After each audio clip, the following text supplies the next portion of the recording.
안녕하세요. 김윤갑의 경제부동산입니다. 2019년 11월 15일 금요일입니다.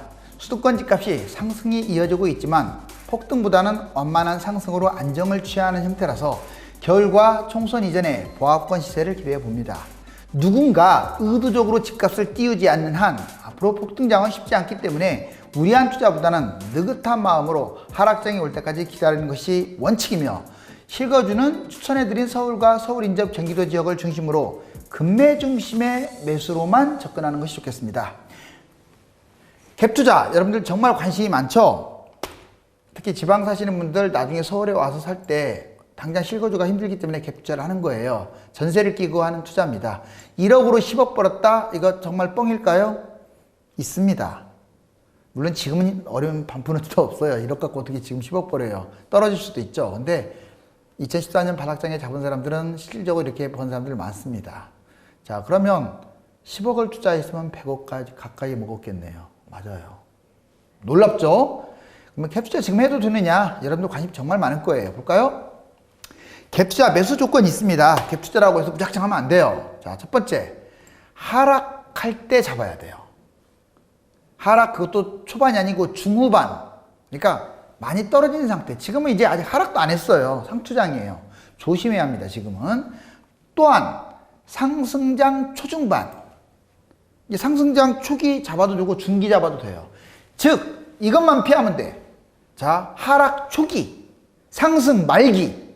지금 굳이 말하면 상승 말기, 하락 초기 맞잖아요. 그러니까 지금 잡으면 안 된다고. 자, 갭 차이가 적을 때 잡습니다. 그래야 내 돈이 적게 들어가고 시세 차익은 극대화돼요. 자, 그 다음에 서울 인접 지역으로만 접근하는 게 좋아요. 경기도도 괜찮아요. 서울하고 교통이 좋은 경기도라든가 또는 서울 인접 경기도. 그 다음에 중소형 아파트 중심으로 들어가야 합니다. 특히 소형 아파트로 가는 게 맞아요. 10평대도 괜찮습니다. 그 다음 황금성 대단지 동층향, 즉 황금성, 내 것이 잘 팔려야 한다는 어떤 그런 원칙이 있기 때문에 대단지 그리고 동층향을 따져서 특이한 건 안 잡는 게 좋아요. 그 다음 주택임대사업, 여러 채를 매수하게 되면 주택임대사업을 가입하는 게 좋습니다. 또는 준공공임대해서 혜택을 좀 더 보는 게 좋겠죠. 아파트 외 금지 꼭 명심하십시오. 갭투자하라고 하니까 오피스텔, 뭐 도시형 생활주택, 빌라, 다세대 이런 걸로 갭투자 하시는 분들 쫄딱 망합니다. 차라리 무주택이 낫다고 여러 번 얘기했어요. 2천만 원 갖고 덜렁 신축 빌라 잡고, 그럼 패망의 지름길이에요. 자, 여유 자금은 필요합니다. 왜? 혹시라도 집값이 떨어졌을 때 그걸 충당할 수 있는 기본적인 돈은 있어야지. 그게 없어버리면 나중에 문제가 생길 수가 있잖아요. 갭투자 장단점을 알아봅시다. 먼저 장점 3개, 단점 3개로 구분할 수가 있습니다. 그럼 갭투자 장점이 뭐냐? 소액으로 투자가 가능하다는 거예요. 금액 대비 최고 수익을 얻습니다. 갭투자 장점 두 번째, 대출 없이 투자 가능. 즉 대출 이자 없이 수익이 가능하다는 겁니다. 세 번째, 갭투자 장점 세 번째는 여러 곳에서 투자 가능. 여러 곳뿐만 아니라 여러 개를 매수할 수도 있어요. 임대주택 사업 세금 혜택을 보면서 여러 개를 매수할 수가 있다. 근데 단점도 있습니다. 갭투자 단점 첫 번째, 집값이 하락하면 손해를 본다는 거. 그래서 지금과 같은 고점 투자에서는 신중해라. 갭투자 단점 두 번째, 임대주택 사업 의무사항, 이걸 잘 지켜야 돼요. 마음대로 팔게 되면 여러분도 5천만 원 벌금 내고요. 4에서 8년 동안에는 매매 금지, 그리고 금액을 임대 놓을 때 금액을 준수해야 합니다. 이거 준수하지 않으면 또 3천만 원의 과태료가 붙죠. 자, 근데 뭐니 해도 갭 투자할 때 가장 조심해야 할 점 이겁니다. 폭등장, 고가주택을 매수해서는 절대 안 된다. 하락장에는 고가주택 괜찮아요. 10억 넘는 것도 해도 돼요. 근데 지금 같은 상황은 조금 위험해요. 그 다음 빌라, 오피, 도시형 생활주택 여러 번 말했습니다. 하지 마세요. 다음 넘어가겠습니다. 갭 투자 수익 사례. 자, 여러분들 이것도 몇 번 해줬는데 눈이 막 돌아갈 거예요. 자, 다른 걸로 바꿔야 하는데 워낙 바쁘네요, 제가. 자, 여기 보시면 강서구 가양동 주공 6단지 22평 한 개 매수했을 때 2013년 3월 달에요. 놀라지 마세요. 매매가 2억 3천짜리가 전세가는 1억 8천밖에 안 돼서 5천만 원을 가지고 투자했는데 이때는 실거주도 없었어요. 5천만 원 투자해서 얼마가 뛰었느냐? 자, 무려 4억 2천을 벌었어요. 지금 매매가가 6억 5천까지 뛰었기 때문에 대단하지 않습니까? 수익률은 8.2배입니다. 그러면 두 개를 매수해요. 10억까지는 안 되지만 정말 1억 가지고 8억 2천 이렇게 수익을 거뒀다는 거예요. 물론 얘보다 더 거둔 것도 있고 덜 거둔 것도 있습니다. 서울이 이렇게 수익 거둔 곳들이 비일비재합니다. 자, 그러면 이번에 예측을 한번 해봅시다. 지금 매수하면 좀 안 되고 2022년 1월 달에 만약 바닥장이다. 그럼 얘가 얼마만큼 떨어질 거냐. 제 예측으로 시뮬레이션을 돌려봤더니 지금 2억 3천과 6억 5천의 중간선인 4억 3천까지 떨어질 가능성이 커요. 그러면 전세가는 대략 좀 빠져서 2억 3천. 그러면 지금은 4억, 여기 보시면 지금은 거의 4억이나 돼서 갭투자를 해야 하는데 이때는 2억이면 충분하거든요. 충분하잖아요. 물론 그 전에 5천으로 한 것만큼은 못하지만 2억으로 하게 돼요. 자, 그럼 얘는 어떤 현상이 벌어지냐. 2억에 투자하면 4억 3천이 일단 6억 5천을 회복해요. 그리고 또 뜁니다. 대략 8억 3천까지만 뛰었다고 보고 이것보다도 아마 제가 봐서는 더 올라갈 것 같은데 2026년 경이라면 대략 한 채에 4억의 수익을 거둡니다. 자, 그러면 10억 투자하면 얼마를 거두겠어요? 4, 5, 20. 그래요. 20억의 시세 차익을 거둡니다. 세상에 10억 투자해서 20억, 이건 어마어마한 겁니다. 그래서 주택임대사업을 내면 많이 벌 수 있어요. 이건 하나의 가상치고요. 이거보다 더 얻을 수도 있다. 자, 똘똘한 아파트와 갭투자 수익 비교. 똘똘한 아파트는 절대 갭투자 여러 개를 못 이긴다고 제가 얘기했잖아요. 지금과 같은 상투장에는 손해볼 수 있기 때문에 하면 안 되고, 바닥장에는 제가 그랬지 않습니까? 오히려 집을 많이 잡아주는 게 애국자라고요. 그때는 집이 계속 추락해서 잘못하면 금위기가 올 수도 있기 때문에. 자, 압구정 보세요. 10억짜리. 자, 자기는 실거주 투자했어요. 자, 한양 5차 33세형을 잡았다. 그때 매매가 10억까지 떨어졌었어요. 전세가 뭐 이렇게 있는데, 아무튼 빚 없이 10억 한 개 잡은 사람 지금 약 23억 잡고 13억을 벌었어요. 원금의 2.3배 수익률이죠. 그런데 압구정, 한양 이걸 안 잡고 아까 가양동 있잖아요. 이걸 20개 잡으면은 아까 말씀드렸잖아요. 이건 얘는 얼마를 법니까? 무려 42억. 그러니까 84억을 버는 거죠. 20개를 잡았으니까. 10개가 42억이니까 84억을 법니다. 이거 비교도 안 되잖아요. 13억과 84억. 여러분들 이해됩니까? 자, 이거 하나당 5천밖에 안 되잖아요. 갭이. 그러니까 20개를 잡았어요. 그러면 이렇게 된다고요. 자, 그래서 정말 얘보다도 오히려 한 6, 7배나 높은 수익을 거두네요. 앞으로 그럼 다음에도 그러느냐? 맞아요. 강남이 아무리 많이 폭락을 하고 많이 치고 올라간다고 하더라도 그 금액만큼 투자한 갭 투자가 더 먹기 마련이에요. 자, 갭 투자 핵심 정리를 해보겠습니다. 부동산 바닥장 갭 투자는 최소 자금으로 최대 효과를 거둔다. 갭 투자의 기본 조건에 맞게, 아까 기본 조건 제가 말씀드렸죠? 투자하는 것이 투자 수익을 높입니다. 하락장에는 실거주 요건 폐지 가능성 및 대출 확대 등 투자 천국이다. 무슨 말이냐? 하락장에는 정부의 모든 규제가 다 없어져요. 그래서 실거주 요건도 폐지될 수가 있다 이거예요. 또 대출을 다 해줍니다. 그래서 갭 투자할 수 있는 천국이에요. 지금 상투장 갭 투자를 하면 원금 손실이 일어날 수도 있고 경매당할 수도 있다. 상투장에는 갭 투자 매물도 황금성이 뛰어나지만 하락장에는 실거주 투자자들이 많아서 매도가 잘 안 됩니다.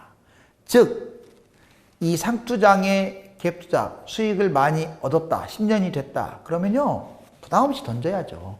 괜히 또 오래 끌고 가다가 또 하락장으로 꼬꾸러지면 그렇잖아요. 아니면 5개 매도해버리고 10개 갭 투자했다면 5개 매도해버리고 아예 그냥 번 돈으로 월세를 받아버리는 거예요. 이제는 갭이 아니라 5개를 응축을 하는 거죠. 10개를 5개로 번 돈으로. 뭔 말인지 이해가시죠?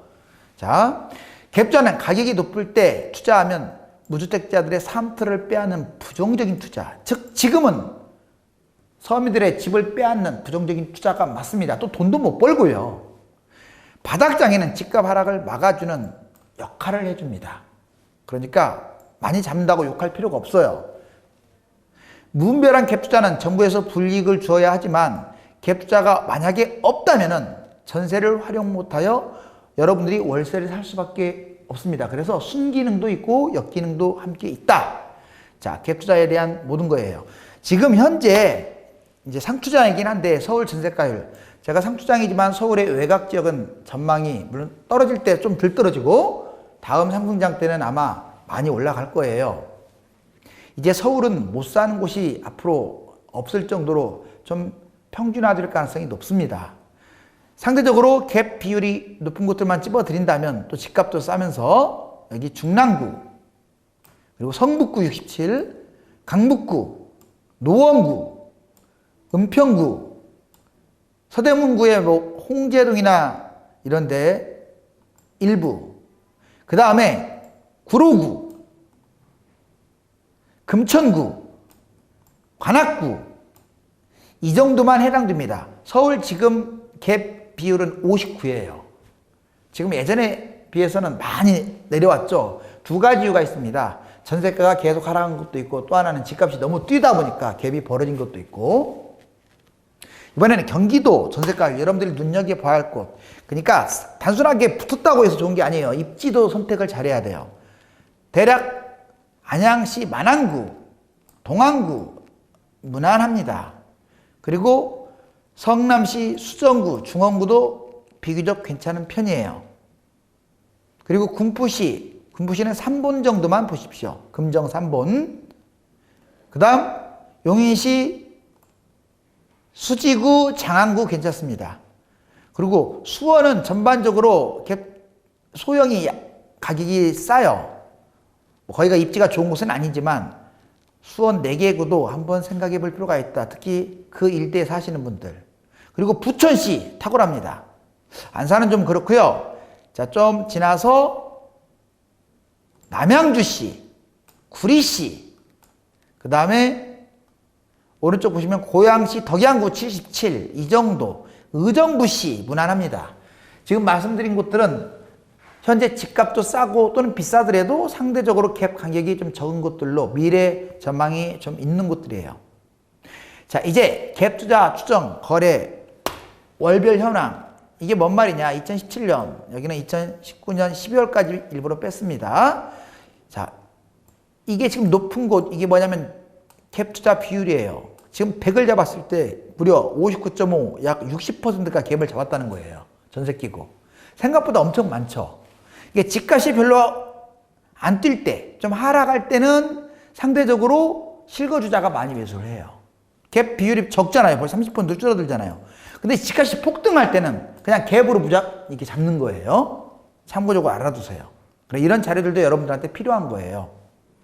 이제 2017년에서 2019년 서울 매매 전세가율 보시면 실질적으로 2017, 8년에 많이 오른 건 아실 것이고 19년 이제 9.13 대책 이후에 이렇게 계속 하락했다가 꾸준하게 올라왔죠. 지금 서울 수도권 전국이 비슷하게 지금 매매가가 오르는 중입니다.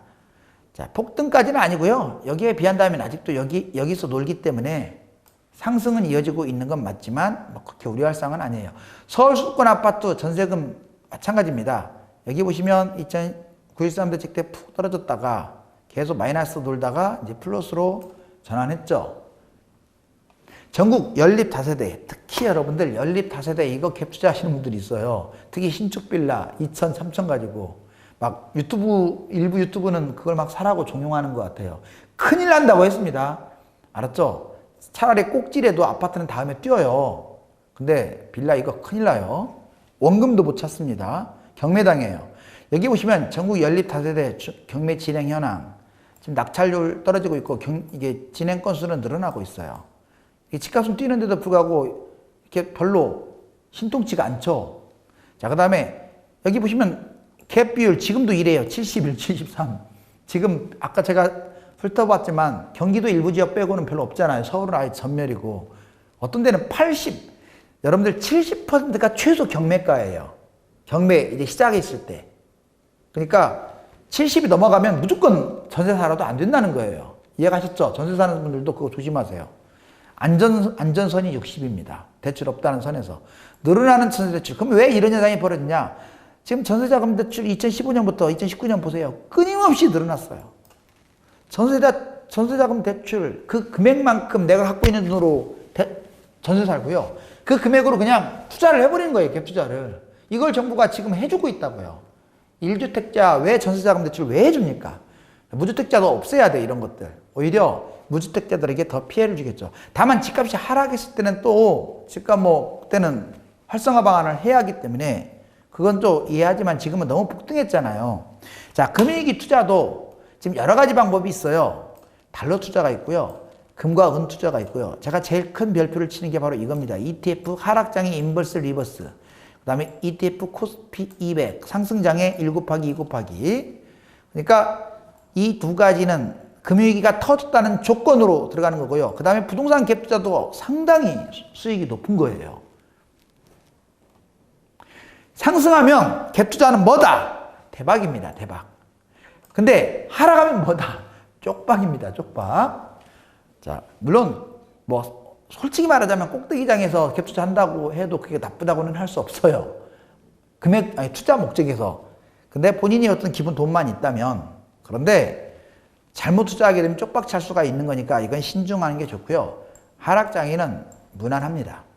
자, 아직은 글로벌 경제 위기 가능성이 사라진 것이 아니기 때문에 긴장의 끈을 놓아서는 안 되며 이게 내년 2020년이 될지 2023년이 될지 아무도 몰라요.